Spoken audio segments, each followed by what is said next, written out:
Let's go live, though, in the meantime, to Matt Tinkler. He's the head of the Save the Children organisation. And Matt, I know your focus has been on Gaza, trying to get aid in.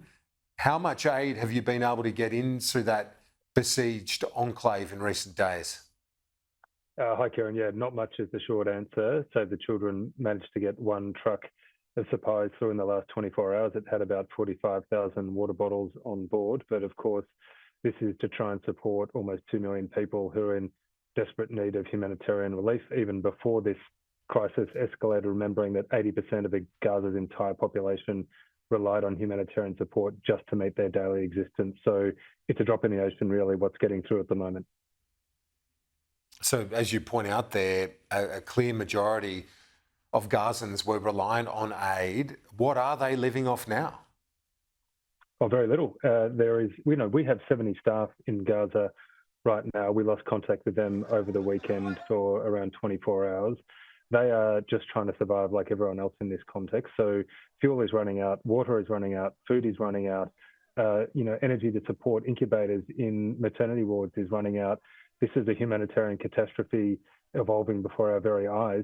In the last 3 weeks, 3,200 children have died. That's a child every 10 minutes or so in Gaza. It is just horrific, and people are doing whatever they can just to survive right now. Yeah, indeed. And we should also mention those children, babies, toddlers murdered by the terrorist group Hamas at the start of this atrocity as well. So a catastrophe all round right now. And while some aid is getting in, as you said, nowhere near as much as needed, but then very little getting out, certainly no Australian citizens in recent days. There are 88, apparently, Australians that the government's trying to get out. But at this stage, the flow through that Rafah crossing is minimal, both in terms of aid and people as well. Yeah, that's right. Gaza is a territory completely besieged. And of course, we condemn the violence against children all around here, whether that be in Israel. Of course, hostages should be released.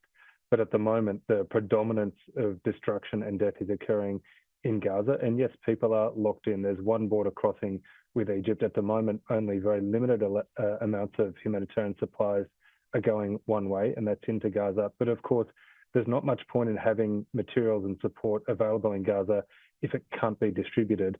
And that's why it's so important from a humanitarian perspective that we have a pause or a ceasefire on the conflict, because right now our staff are just trying to survive. They need to be freed up to do what they are there to do, and that's save lives, but they can't do that while they are dodging bombs and bullets like everyone else. Yeah, it is just a catastrophe. Matt Tinkler, thanks for your time from Save the Children.